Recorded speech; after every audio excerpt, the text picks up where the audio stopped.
Et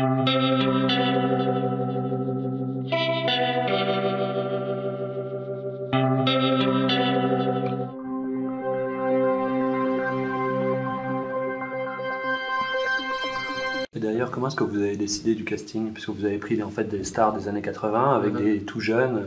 Bah justement, moi je suis élevé aux années biberonné au film des années 80, donc ça me faisait délirer de travailler avec Michael Biehn et Rosanna Arquette, surtout que je savais que Rosanna devait faire Sarah Connor dans Terminator à l'origine, qu'elle avait passé les essais pour le film, et que finalement elle avait lâché le film pour faire After Hours. Et donc Linda Hamilton a pris sa place, et ça me faisait délirer d'avoir dans un post-apo l'original de Sarah Connor et Kyle Reese. Avec Michael Biehn. Voilà. Et elle, ça l'a pas gêné justement de faire un peu, on pourrait dire c'est une femme objet, sextoy, on pourrait dire, ça l'a pas Au gêné? contraire, elle a joué le jeu à fond et elle a trouvé que nous on a essayé de mettre du sens par rapport à ça, d'essayer de. Ce qui est dommage dans la version courte que vous avez vue à l'étrange, ça prend pas vraiment sa dimension telle que ça devrait. Alors que dans la version intégrale, en fait, tu as vraiment le sentiment qu'elle se laisse aller et qu'elle s'abandonne, qu'il n'y a même plus de religion, qu'il n'y a plus rien en fait, et qu'elle devient vraiment l'esclave sexuelle de Milo Ventimiglia et Michael Eklund. Et en fait, quand on discutait avec elle, elle parlait de Pasolini, de tous ces personnages. En fait, elle essayait de mettre une dimension chrétienne dans son personnage, une espèce de victime en fait, un petit peu comme vous avez chez Marie-Madeleine en fait. Elle se projetait un petit peu comme ça dans ce personnage. Elle disait voilà, je suis la prostituée de ces mecs-là et je fais ça pour survivre. Et c'est vrai que c'est assez difficile pour une femme de 53 ans, parce qu'elle a quand même 53 ans aujourd'hui, d'accepter d'aller aussi loin dans certaines séquences. Et vous verrez, je ne sais pas si vous restez demain au Moi j'ai film. vu ce matin. Tu l'as vu ce matin, d'accord. Et c'est vrai que je trouve qu'elle a quand même osé faire des trucs pour son âge qui sont assez choquantes et que certaines jeunes actrices accepteraient pas de pas faire en fait.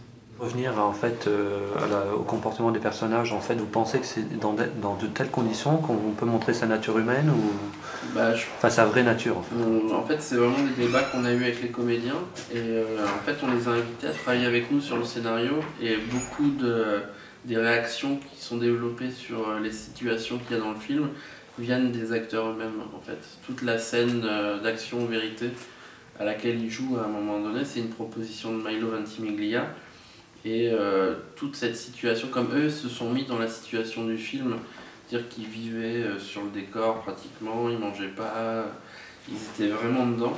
Et donc nous on venait les voir, on mangeait bien, on dormait bien, on voyait des zombies quand on arrivait le matin, qui nous regardaient genre on était des étrangers. Et on leur disait bon alors aujourd'hui vous la sentez comment? Ouais en fait on a pensé à un truc. Et ils avaient vraiment l'air fucked up tous les jours qu'on arrivait, c'était vraiment effrayant. Enfin, ils jouaient à Koh-Lanta mais en vrai en fait. Et c'était intéressant de voir justement ce qu'ils pouvaient proposer. Il y a une scène où Rosanna elle a ses règles dans le film et cette scène n'était pas écrite du tout en fait. Au départ ils devaient partager la nourriture et elle devait se tâcher avec des haricots et juste se nettoyer avec l'eau qui leur reste. Et à ce moment-là, elle se faisait injurier par Milo Ventimiglia parce qu'elle gaspillait l'eau. Et elle me dit le matin, on tournait la scène, ouais, je trouve ça puéril les haricots. Franchement, moi je suis une femme et dans ce genre de situation, normalement il m'arriverait ça. Et je fais bah ok, vas-y. Et puis elle l'a fait quoi. Et c'est. Enfin tu vois, quand t'as une femme de cet âge-là qui te propose une telle scène, tu peux pas lui dire non et je trouve que ça amène un vrai truc et aux US ça a choqué tout le monde parce que toucher à ce genre d'intimité chez la femme pour le public américain c'est inacceptable.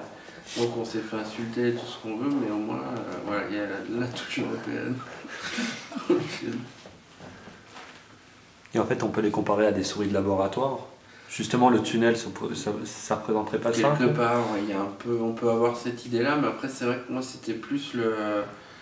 Je l'ai pas pensé comme ça, je l'ai plus pensé en micro-société humaine qui va retomber dans le fascisme, en fait. C'est-à-dire qu'à la fin, pour moi, dans le troisième acte, les deux compères reconstituent une micro-société fascisante. Ils se rase la tête, et tout le symbole du drapeau américain, où finalement ils essayent de recréer une nation à l'intérieur de ce sous-sol en fait. Et c'était plus partir sur ce type de symbolique qu'une recherche et un axe scientifique. Si j'avais abordé l'axe scientifique, je serais peut-être plus resté sur les hommes en blanc, alors que là je trouve qu'on est plus sur la recréation d'une micro-société en fait. Et comment on bascule justement comment on peut basculer dans le fascisme finalement assez facilement. Cette notion temporelle, en fait, on n'arrive pas à savoir en fait, le temps qui passe, alors qu'eux se représentent le temps, parce qu'à un moment, il fait une référence à 15 jours quand ils ont changé le code.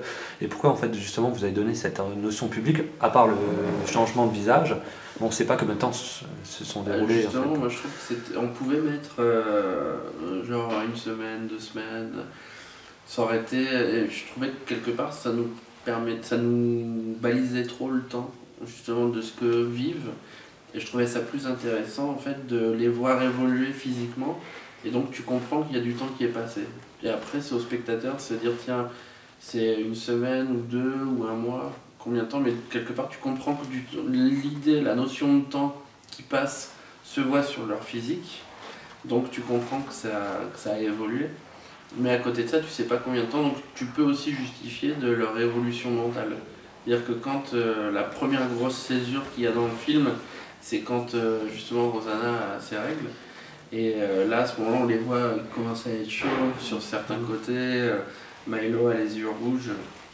Et je trouvais ça intéressant justement de ne pas dire combien de temps passé à ce moment-là pour justifier de l'attitude de Milo dans la scène. C'est-à-dire que si je disais, ouais, ça fait 1 semaine que le temps a passé et que lui est comme ça, d'un coup on peut se dire, ouais, mais c'est bizarre, il est hyper agressif, d'un coup le changement peut paraître brutal. Alors que là, justement, on donne pas réellement de notion, donc on peut justifier facilement de son évolution psychologique en fait. Et t'as pas à te justifier de pourquoi il réagit comme ça par rapport à Rosanna, alors qu'avant il était plutôt bienveillant avec quelques scènes juste avant. Donc je trouve que ça permet de marquer l'ellipse sans... c'est le truc qui m'a gêné dans 28 jours, comment ça s'appelle, 30 jours de nuit. Je trouvais que justement il balisait vachement les jours, et qu'il croit pas 1 seconde. T'as l'impression que ça fait 2 jours qu'ils sont là, on n'a pas l'impression qu'ils sont pas fins, enfin... t'es là, ils sont hyper clean et tout, je me disais putain mais c'est bizarre en fait. Et là justement tu donnes pas cette notion là, et en fait on s'est vraiment comparé avec ce film pour se dire putain regarde les erreurs qu'ils ont faites, là je trouve que ça marche pas. Ils disent que ça va être, à un moment donné dans 30 jours de nuit, ils te disent que ça va être 18 jours que les mecs sont enfermés dans une petite grange à se cacher, à se parler, ils ont l'air en bonne santé, tout va bien. Enfin 18 jours dans une grange, tu peux pas être le teint rosé de Josh Hartnett, ils ont pas un poil de barbe, enfin, faut pas déconner quoi. Et justement, nous on essayait de jouer ça, quoi. Tu vois, de pousser le truc un peu plus. Après, je sais que ça a gêné des personnes, mais au contraire, je trouve que ça fait partie de l'ambiance. Si t'es dans ce genre de situation, au bout d'un moment, tu sais plus combien de temps est passé. Il n'y a que le moment où Bobby parle de la combinaison, où il dit on l'a changé 2 semaines avant, mais comme il est fucked up, s'il faut c'était il y a 1 mois, lui il se donne cette notion de temps là, mais c'est sa notion de temps à lui, c'est peut-être pas la notion de temps des autres. Okay. Donc c'est pour ça que je trouve que c'est intéressant justement de perdre un peu le spectateur à ce niveau-là. Et tu vois physiquement que le temps passe sur eux. Et sinon, vous faites une référence au 11 septembre. Alors pourquoi ? Ça, parce qu'en fait, vous ne le dites pas vraiment. Vous montrez des photos, il y a la combinaison, il y a du coffre, enfin, il y a plein de références, mais à aucun moment c'est vraiment... Ouais, parce que je trouvais ça bon, on voit suffisamment qu'il y a une référence au 11 septembre, et c'est sur le personnage de Michael Biehn. En fait, pour moi, Michael Biehn dans le film, c'est un pompier qui était chef de sa brigade pendant les attentats du 11 septembre. Il a perdu ses hommes dans l'effondrement des tours, et c'est le seul à en être sorti vivant. Et en fait, ça l'a érigé en héros, mais quelque part, il vit avec la culpabilité d'avoir perdu ses hommes dans le 11 septembre. Ça va arriver à nouveau, c'est pour ça que lui, il est préparé à ça. C'est pour ça qu'il a sa petite pièce en bas, ses réserves, il est complètement paranoïaque de ce jour-là, et il vit dans la haine de ce qui s'est passé cette journée-là, mais il est comme c'était un bon pompier, que le mec était un des meilleurs de sa brigade. Maintenant, il est, vous savez, en fait, on s'est vachement inspiré de Mon gardien d'immeuble, qui est totalement alcoolique, et qui est un ancien pompier. Et je me suis dit, putain, super personnage.